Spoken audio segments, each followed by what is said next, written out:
Glória a Deus, queridos. Por aqui está o missionário Wagner de Jesus, de São Luís do Maranhão, Brasil, para a Escola Bíblica 24 horas, para trazer a quarta mensagem de hoje. E nós estamos estudando sobre cegueira espiritual, baseado em Isaías 42, no verso 19, quando o povo sabia tanta coisa, conhecia tanta teologia, estudava tanta coisa, mas não conhecia o que o pecado estava fazendo para separar eles totalmente de Deus, né? Como Isaías 59, 1 e 2, Isaías dizia para eles: olha, a mão do Senhor não está encolhida para que não possa abençoar, seus ouvidos não estão agravados para que não possa ouvir, mas os vossos pecados fazem separação entre vós e vosso Deus, para que Ele não ouça vocês. Então não adiantava ele estar apenas no culto, como eles faziam todo sábado, era um costume de Israel. Até hoje Israel faz isso. Todo sábado ele se separa para ficar o dia todo. Só que na Bíblia manda que o cristão é todo dia, não é só sábado. Ele é cristão todo dia, ele se reúne todo dia, ele pode abrir a igreja todo dia, ele pode cultuar, orar todo dia, ensinar todo dia. Não tem dia nenhum na Bíblia que é diferente do outro para o cristão. Para o judeu tem, por isso é só costume do Antigo Testamento, tá? Então o adventismo é mais uma cegueira espiritual que ele impõe para as pessoas, porque as pessoas não oram para saber se aquele líder está mentindo ou não, se essa profecia biblicamente nada tem a ver com o costume, nem com a doutrina do Novo Testamento, que é exclusiva só para o cristianismo e não para judeu, é para cristão. E por isso você é enganado por tanto engano que religiões aí usam, que combate totalmente o Novo Testamento, porque está cego, não consegue ver. Eu quero falar sobre o cego, mas agora é o pastor cego do Apocalipse 3, 18, que Jesus diz: tu és cego, viu, pastor? Tu é pastor, mas tu está cego. Vamos lá? Para você ver que isso aqui é possível sim, irmão. Você está há 1 ano, 10 anos, 20 anos, muitos anos como liderança de uma igreja, mas está igual esse pastor de Laodiceia, cego, melhor, não consegue enxergar seus próprios pecados e o que isso está fazendo contra a tua relação com Deus. Esse que é o perigo do pecado e que o diabo quer, que Paulo diz que é o diabo que cega espiritualmente o ser humano, 2 Coríntios 4:4. Isso é tema de um ao outro dia, que nós vamos ter aí 3 dias, 4 dias estudando só sobre a cegueira espiritual, tá bom? Ponto. Então vamos lá, nós vamos ver se a gente grava aí uns 15 vídeos para jogar para o YouTube só sobre esse tema.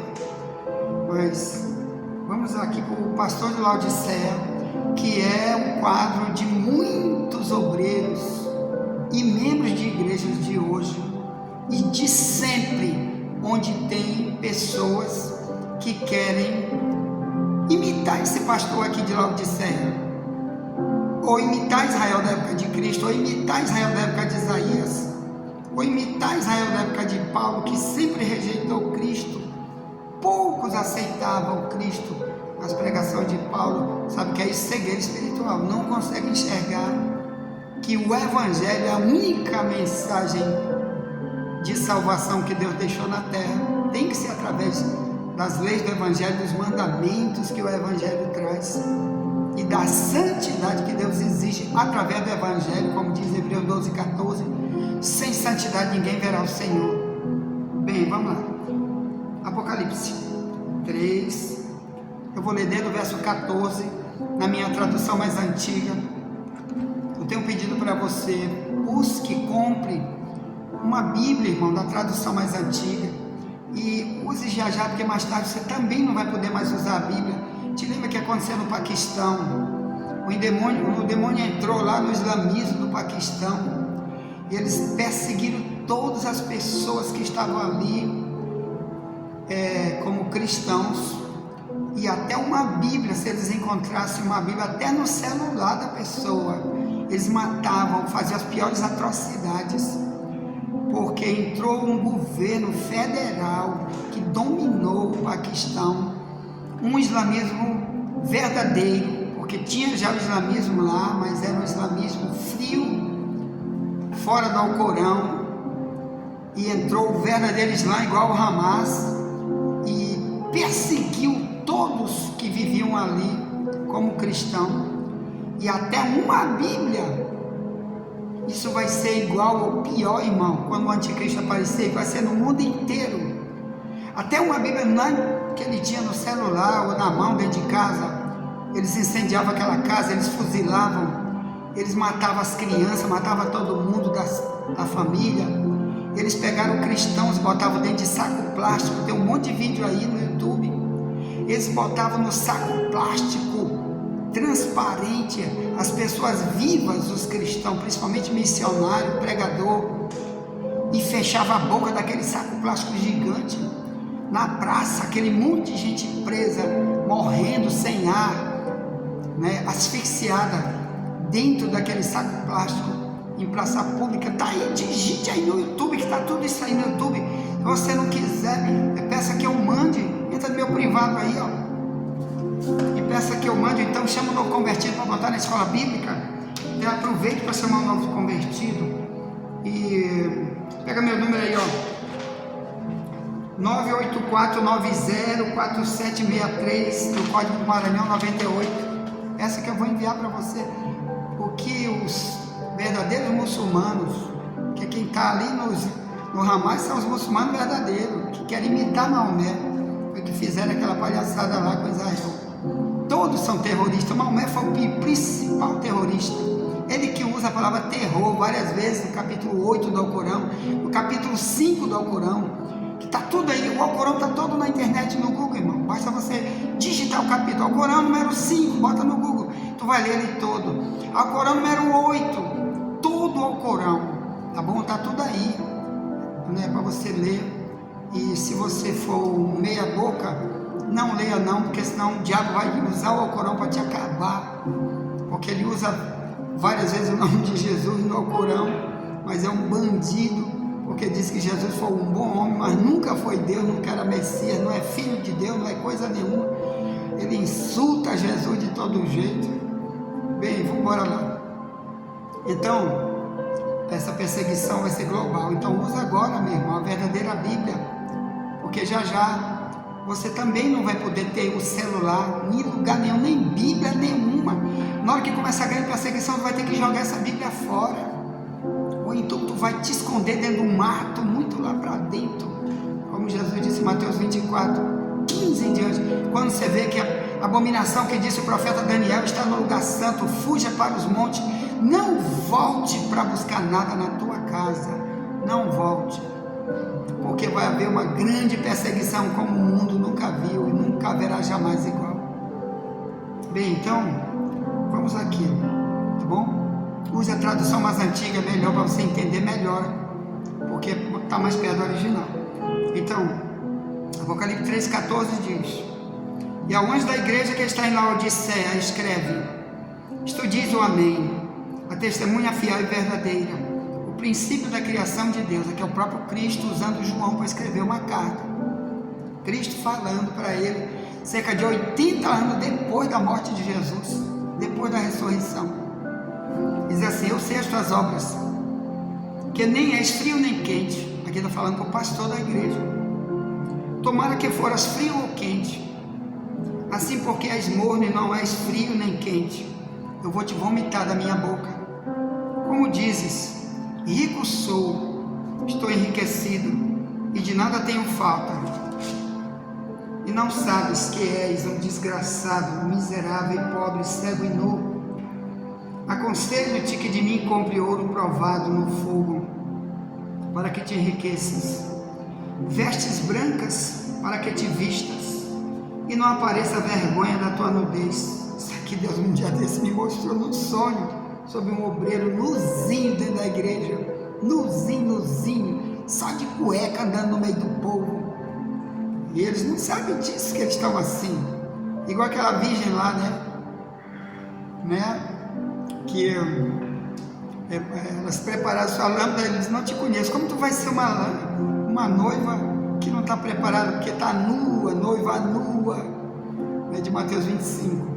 Aquele mesmo lá de Mateus 22, né, sobre a festa, que Jesus disse, amigo, como tu não entrou? Tu entraste aqui sem a veste nupcial. Pegou ele, amarrou ele e lançou ele nas trevas exteriores, porque ele estava lá, Mateus 22, 1 ao 12, que Jesus disse, como tu entrou aqui, tu não está trajado de veste espiritual. Aí amarrou ele, mandou amarrar pé e mão e jogou nas trevas exteriores, porque por causa da veste espiritual. É isso aqui, ó. Para aí, vamos explicar isso aqui. Então diz assim, ó, Apocalipse 3, querido, se você orar, Deus vai revelar o que está fazendo. Você está andando nu no meio dos outros. Espiritualmente, para Deus, você é um nu, porque você está cego, vive cometendo um monte de coisa escondido aí, que Deus diz que te traz nudez, e você tem que orar para Deus te revelar isso, se você está assim ou não. Cuidado, amém, para você não estar na frente de alguns como corrupto, como ladrão, prostituto, mentiroso, né? E depois diz que é pastor e vai para o céu. Deus diz, não, tu está igual a Laodiceia, não. Tu não pode ir para o céu igual a Laodiceia. Então está aqui, ó. Volta-se e diz, como dizes? Não, verso 18 diz, aconselho-te que de mim compre ouro provado no fogo, para que te enriqueças, vestes brancas para que te vistas, e não apareça a vergonha da tua nudez, e que unjas os olhos com colírio para que vejas. Aqui ó, a visão espiritual, um colírio espiritual que Deus dá para qualquer um que Deus quer que ele enxergue a condição espiritual, ou melhor, o pecado que ele continua arrastando, essa mala do velho homem, não quer abandonar ela, né? E ele quer se apaixonar de novo pelo velho homem dele. Ele não sabe que ele é um cego, por isso ele continua imitando o mundo. Estou na igreja pregando, cantando, mas lá fora é o minto que dá bom dia para cavalo. Sou corrupto, ladrão, enriqueço com o dinheiro da igreja, tomo gosto com a mulher dos outros, né? E etc. Isso aí é cegueira espiritual e nudez, porque muitos vão te ver por aí, irmão, e vão ver que você não é nada daquilo que você prega no púlpito. Isso é nudez espiritual. Quer dizer, para o mundo que te vê lá fora como ímpio, eles vão dizer, tu não é crente, rapaz, tu não é crente não. Isso, o nome disso é nudez, ou melhor, na frente deles tu está tirando a tua máscara, na frente deles tu está tirando essa tua capa de santidade, e está mostrando tua nudez para eles. Como tem um testemunho aí do pastor, que diz que ele estava com vontade de tomar uma cerveja, mas não podia tomar ali perto da cidade dele. Então ele decidiu viajar para ir para outro lugar para tomar umas bebidas, que ele bebia muito no passado dele. O diabo futucou ele de novo, né? E ele estava com vontade de tomar mais uma de novo. Mas ali ele era pastor, ele era pregador, não podia deixar ninguém ver. Aí olha o que aconteceu. Só que esse pastor tinha um programa também na internet, né, no YouTube, e ele era conhecido também do YouTube. E quem é do YouTube como eu aqui não pode se esconder, que você vê por aí, alguém vai te assistir por aí, né?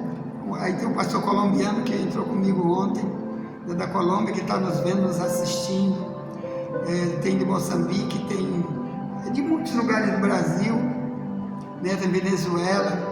Então, se eu fugir daqui para Venezuela e for exatamente para o lugar onde essas pessoas que estão me vendo, me ouvindo, e lá eu digo, aqui ninguém está me vendo, então aqui eu minto, roubo, engano, ando depravado, sou gay, aí irmão, bora para a parada gay, lá, porque lá no São Luís eu não posso, nem eu canto, aqui todo mundo me conhece, bora agarrar 2 mulheres, 5 mulheres, que ninguém me conhece. Aí esse pastor fez isso, ele foi para uma outra cidade, encher a cara de cachaça lá. Só quando ele chega no bar, o cara do bar era um dos que assistia a ele, conhecia ele. Aí quando ele pediu uma cervejona lá, Ô pastor, obrigado porque você veio aqui para orar comigo. Só que ele não pediu a cerveja primeiro. Ele primeiro chamou a atenção do dono lá que estava no balcão do bar. E na mesma hora me reconheceu ele. Oh, que bom, você vai fazer uma oração aqui, pastor? Rapaz, que ele ficou com uma vergonha tão terrível. Meu irmão, nós estamos passando por aqui, ainda mentiu. Nós estamos passando por aqui mesmo, num trabalho aí, evangelístico, não sei o quê. E vamos orar. E orou. Oração de fariseu, de mentiroso. E foi-se embora. Rapaz, quer saber, eu vou voltar para casa. Aí se reconciliou e depois ele mesmo conta esse testemunho aí. Eu vi alguém contando isso aí no YouTube. Bem, ponto.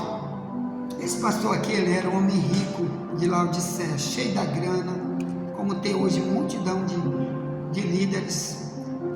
Não se sabe como eles conseguiram esse dinheiro, Tem gente que começou pobrezinho, paupérrimo na igreja, se tornou obreiro, se tornou pastor presidente e depois está ricaço, mas não sabe como ele conseguiu, e Deus vai cobrar isso, dependendo de como ele conseguiu, se foi Deus que deu ou não.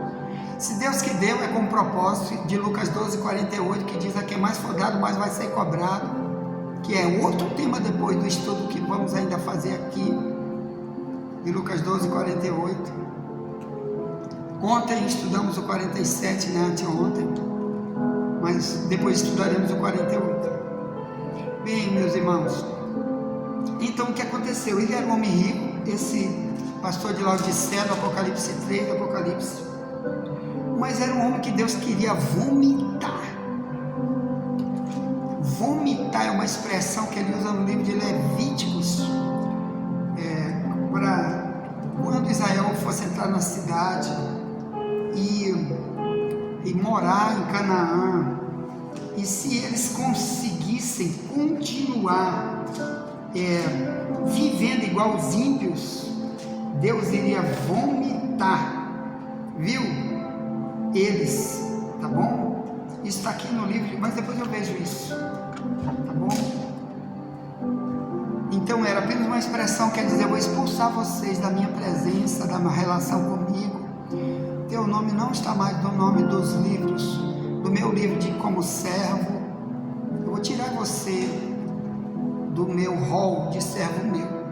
Você está aí pregando, mas comigo não tem nenhum tipo de compromisso, é vomitar, É igual você pega, bebe uma água bem quente e aquilo causa náusea em você e você tem que jogar fora instantaneamente, porque aquilo causa náusea, uma água morna. Claro, não um chá, não um leite quente, alguma outra coisa quente, mas a água morna, ela causa uma náusea e você tem vontade de vômito, como se você estivesse doente.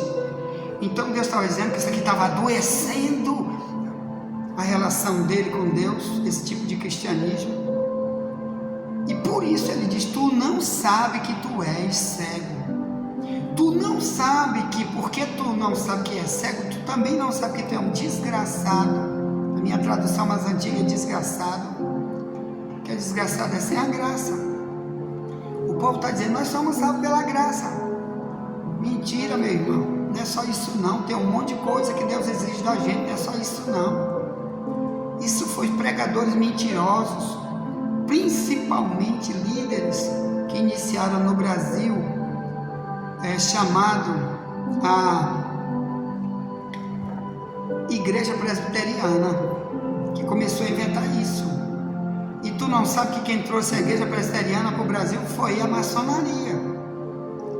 Todas as igrejas principais da Presbiteriana no Brasil inteiro e no mundo inteiro tem o símbolo principal nela para identificar que eles são maçons, que é o obelisco que está em cima da igreja, tá? Toda a igreja presbiteriana tem um obelisco para dizer: todos os nossos pastores são maçons. Inclusive, eu conversando com uma delegada de polícia, muito amiga minha, evangélica, que eu fui policial civil no Maranhão, fui chefe do setor de entorpecente na Polícia Civil do Maranhão. E depois de crente, eu conversando com uma irmã delegada, ela disse: eu era da presbiteriana, mas nós sabíamos que nosso pastor era maçom. Então teve uma hora que não aguentamos mais, a pressão espiritual era muito grande em nós, e Deus começou a falar para eles que eles tinham que chamar o pastor e decidir: pastor, você é maçom, vai ser maçom para sempre, vou. A nossa tradição é que nossos antigos que fundaram tudo é maçom, nós temos que ser maçom.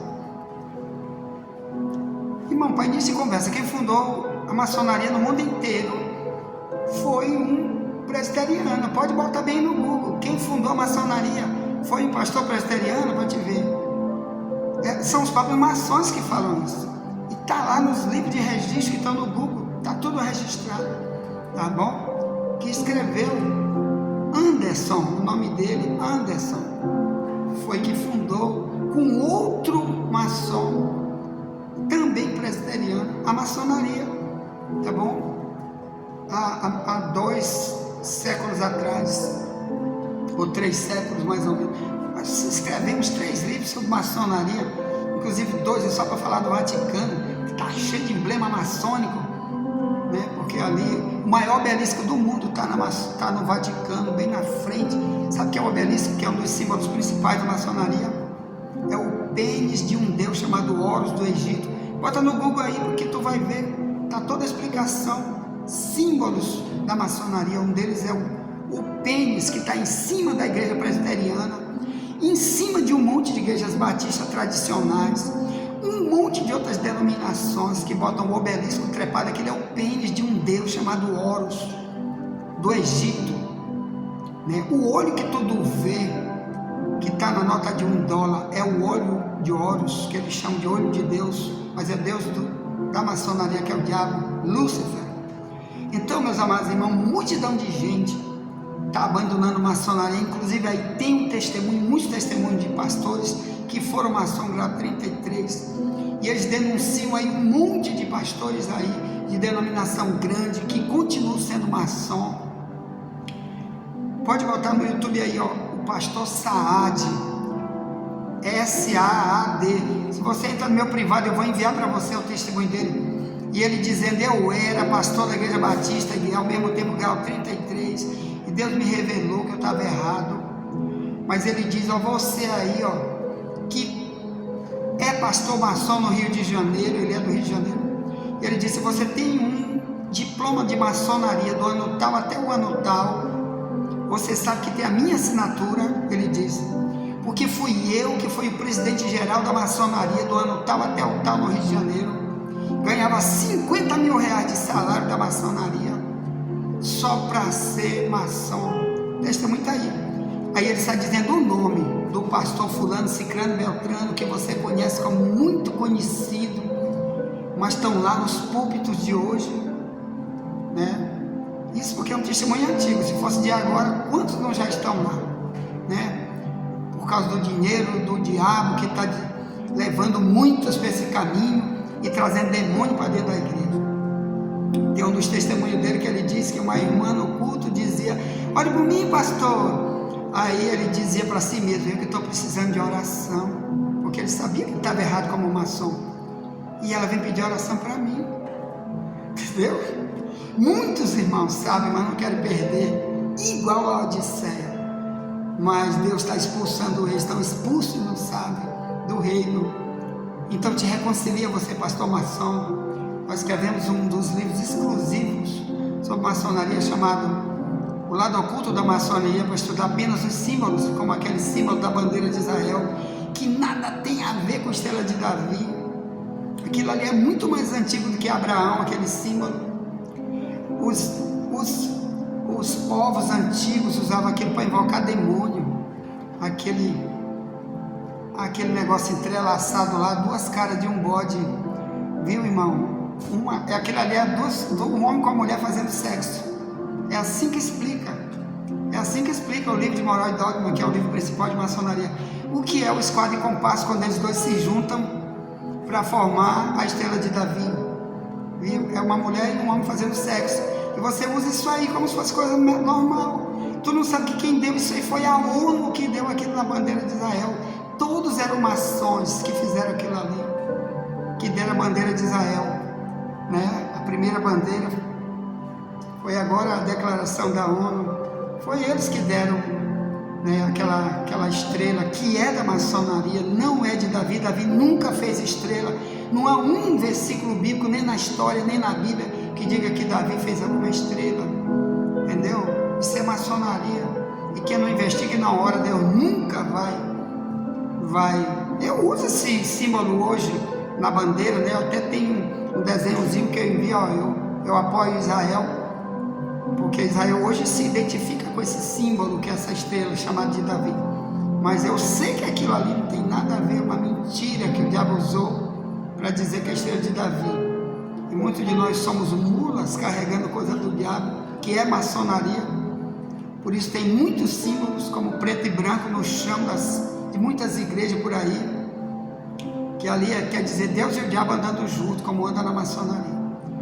Então a gente escreve esse livro aí, tem esse livro, e dá seminário em muitos lugares sobre esse tema, sobre o lado oculto da maçonaria, que só vê quem Deus revela, quem Deus fala, quem Deus mostra, e ele sai daí e nunca mais volta mais, tá bom? Ponto. Envia essa mensagem para alguém, depois voltaremos para outra mensagem sobre o tema, e nunca te esquece, somente a verdade nos libertará.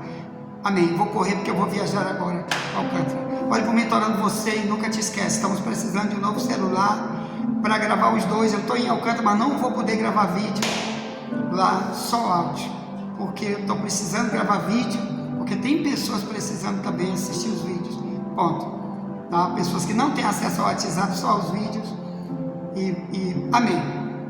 Ore por mim, estou orando você, nunca te esquece, somente a verdade nos libertará.